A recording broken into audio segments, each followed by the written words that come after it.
Bonjour à tous, bienvenue sur le blog des nouvelles technologies pour cette nouvelle vidéo de déballage qui va concerner le Sony Xperia Z3 Compact. Donc c'est la version mini du Xperia Z3 que vous avez pu découvrir récemment sur le blog.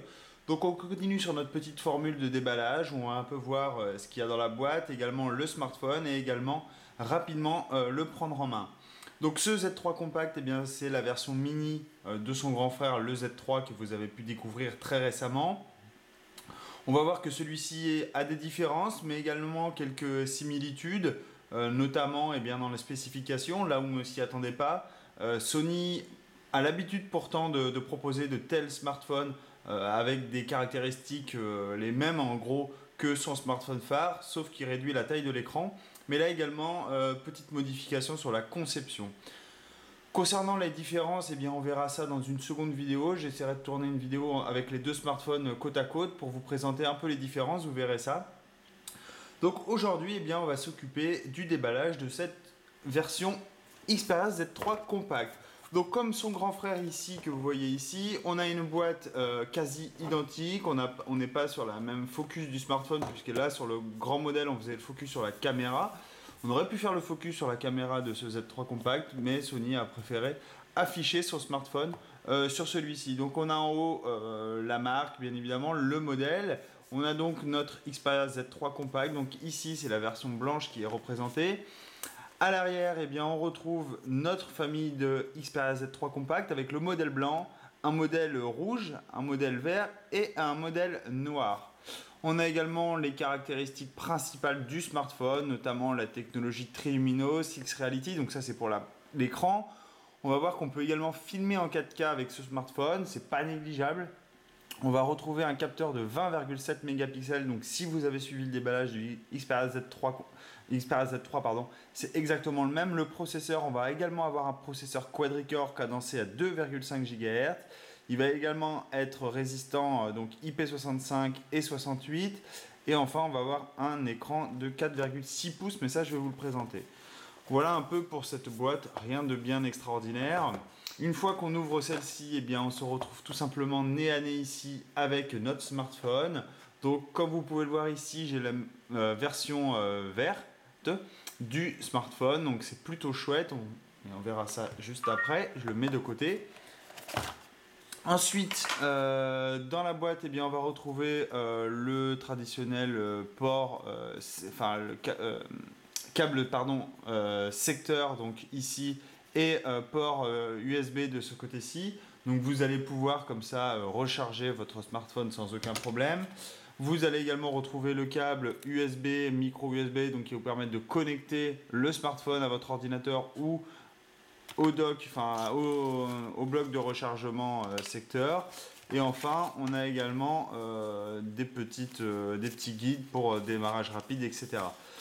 J'imagine que logiquement, on devrait également avoir dans la boîte des écouteurs, donc les écouteurs Sony. Malheureusement, ils ne sont pas dans cette boîte. Est-ce que mon précédent testeur les a gardés ou les a mis de côté? Je ne sais pas, mais en tout cas, on ne les a pas malheureusement. Voilà, maintenant passons tout simplement à ce smartphone, donc ce Xperia Z3 Compact. Donc déjà la première petite chose, si on le compare à son grand frère, on a ici des bords en plastique. Donc on n'est plus sur de l'aluminium comme on avait tout à l'heure, enfin comme on avait sur ce grand modèle. On est ici sur des bords en plastique, malheureusement. Donc Sony a complètement changé de philosophie pour ce smartphone. Et plutôt que de le mettre en mode premium avec de l'alu tout autour, on se retrouve tout simplement avec un smartphone qui a un châssis en plastique.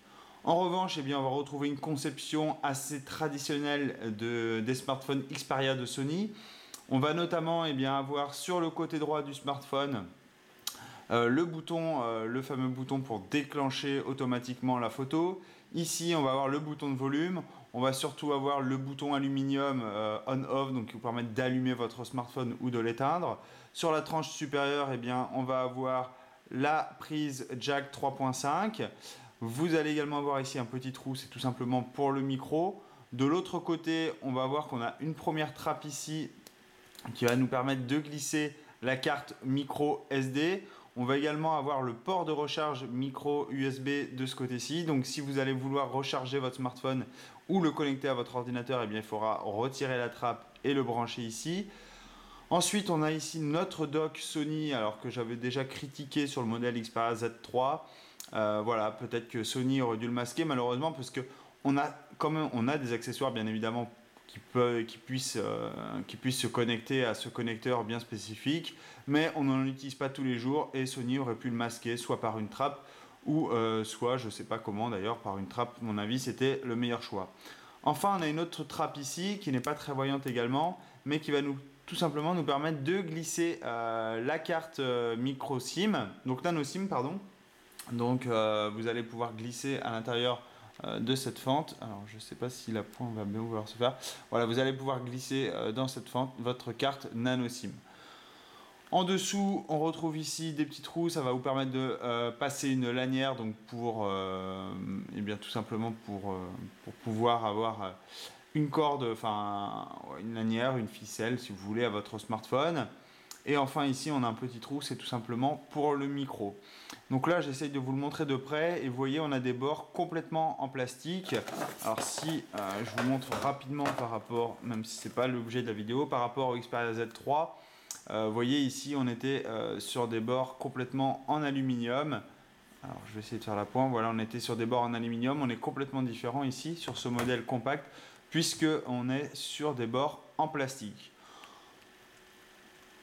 Autre particularité, eh bien, c'est que ces smartphones partagent tout simplement une dalle en verre à l'arrière et à l'avant pour l'écran. Donc vous allez retrouver cette même dalle en verre qui est chouette et belle sur le Z3. Vous allez la retrouver sur ce modèle compact, sur ce Z3 compact. Vous voyez, on a complètement du verre à l'arrière. On retrouve également notre capteur ici de 20,7 mégapixels avec une ouverture 2.3.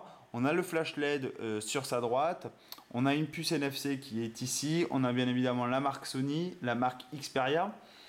En façade, eh bien, on va retrouver une caméra frontale ici. On va retrouver, alors je ne sais pas si vous allez le voir, voilà. On va retrouver ici la grille micro. On va avoir évidemment encore Sony d'incrusté ici. On peut le voir ici, des petits capteurs de luminosité. En bas, on va avoir un autre haut-parleur, une autre grille de haut-parleurs. Ça va nous permettre de délivrer un son stéréo. Voilà un peu pour ce smartphone. En tout cas, il est plus petit bien évidemment que son grand frère le Z3. Puisque si on parle maintenant, hop, je vais poser ça. Donc si on parle maintenant bien de ses spécifications, ce Z3 compact, il va avoir une hauteur de 127,3 mm, une largeur de 64,9 mm et par contre une épaisseur de 8,6 mm. Je ne sais pas si vous vous rappelez, mais pour le Z3, on avait une épaisseur de 7,4 mm, donc il est un peu plus épais malheureusement que la version que son grand frère. C'est un peu étonnant, mais à mon avis c'est dû par ce plastique peut-être. Et également, puisqu'on est plus petit à l'intérieur, peut-être que les composants doivent être plus condensés et donc du coup il est un tout petit peu plus épais. Concernant l'écran, pardon, et bien là c'est la grosse différence puisque cet écran passe de 5,2 pouces à 4,6 pouces, donc c'est quand même plus petit. La définition également est moindre puisqu'on a une définition de 1280 x 720p. 720 pixels, pardon. Ça donne une résolution, une densité de pixels de 319 ppi. C'est relativement correct, on est moins que le Z3, mais à l'œil nu, je doute que vous voyez la différence. En tout cas, moi personnellement, je ne les vois pas. Concernant les autres caractéristiques, eh bien, on va partager également le même processeur. Alors là, c'est très étonnant pour ces smartphones mini. Sony fait le pari à chaque fois dans ses smartphones, et notamment on avait pareil avec la version du Z2 compact. Il fait le pari de mettre les mêmes caractéristiques que le smartphone phare, et donc du coup vous allez retrouver un processeur Snapdragon 801 cadencé à 2,5 GHz dans cette petite bête. Et par contre, on a 2 Go de mémoire vive contre 3 pour le grand modèle. Mais c'est très satisfaisant pour un smartphone de cette taille, bien évidemment, puisque en plus le prix est plus bas. On va également retrouver la capacité de stockage de 16 Go. Vous avez vu également, on a sur le côté un port pour carte micro SD, donc vous allez pouvoir augmenter la taille de stockage si ça ne vous convient pas. Et enfin, comme je l'ai dit tout à l'heure, on va retrouver le même capteur photo de 20,7 mégapixels avec flash LED, avec stabilisation d'image optique. Vous allez avoir les mêmes caractéristiques sur ce smartphone compact, donc ça c'est plutôt bien. Bravo Sony d'avoir fait le pari de porter les caractéristiques phares du Z3 sur ce Z3 compact. Enfin, la batterie, bien évidemment plus petite, on est sur une batterie de 2600 mAh. Alors pour le moment, on est sur une vidéo de déballage, j'ai pas eu le temps de tester complètement l'autonomie de ce smartphone, mais apparemment on serait sur une autonomie semblable au grand frère, donc à voir. Concernant le prix, eh bien là on est légèrement inférieur, puisque quand il a été annoncé à 499 €, alors que le Z3, pour rappel, il est à 679 €. Donc on est inférieur très légèrement, mais quand même de 180 € à peu près. Alors aujourd'hui, ces prix ont baissé, vous allez certainement en retrouver des moins chers sur la toile. Mais en tout cas, sachez que ce smartphone Z3 compact est bien évidemment moins cher que par rapport à son grand frère qui a notamment un écran plus grand, entre autres parmi ses caractéristiques. Je pense avoir fait le tour de ce Z3 compact au niveau caractéristique, au niveau design.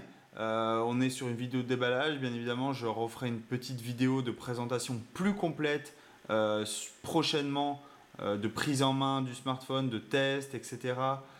Beaucoup plus complète. Maintenant, on va passer à la partie logicielle. Et bien là encore, sur la partie logicielle, on a du Android 4.4 KitKat, donc c'est la dernière version entre guillemets actuelle du smartphone, du système d'exploitation mobile de Google. Bien évidemment, on a Android 5.0 Lollipop qui est sorti. Sony a annoncé annoncé qu'en début 2015, on devrait avoir cette nouvelle version. Espérons que ça soit le cas. Ils l'ont annoncé sur leur version Z3 grand modèle.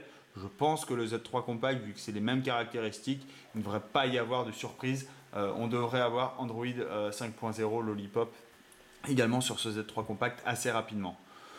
Je ne vais pas refaire les tests vous remontrer un peu toutes les caractéristiques. Il suffit de regarder le Z3 compact pour avoir une visu de l'expérience logicielle, puisque c'est exactement la même. On va retrouver la même surcouche qui est très faible, on va retrouver les mêmes applications. On va bien évidemment avoir le Walkman, l'album, film, PlayStation, tout ça. Vous allez l'avoir également sur ce Z3 compact. Voilà, c'était une vidéo assez rapide de déballage, de présentation de ce Z3 compact. Si vous avez des questions avant que je passe au test, n'hésitez pas, c'est le moment, profitez-en. Voilà, je vous souhaite à tous une très bonne journée, je vous dis à très bientôt, au revoir.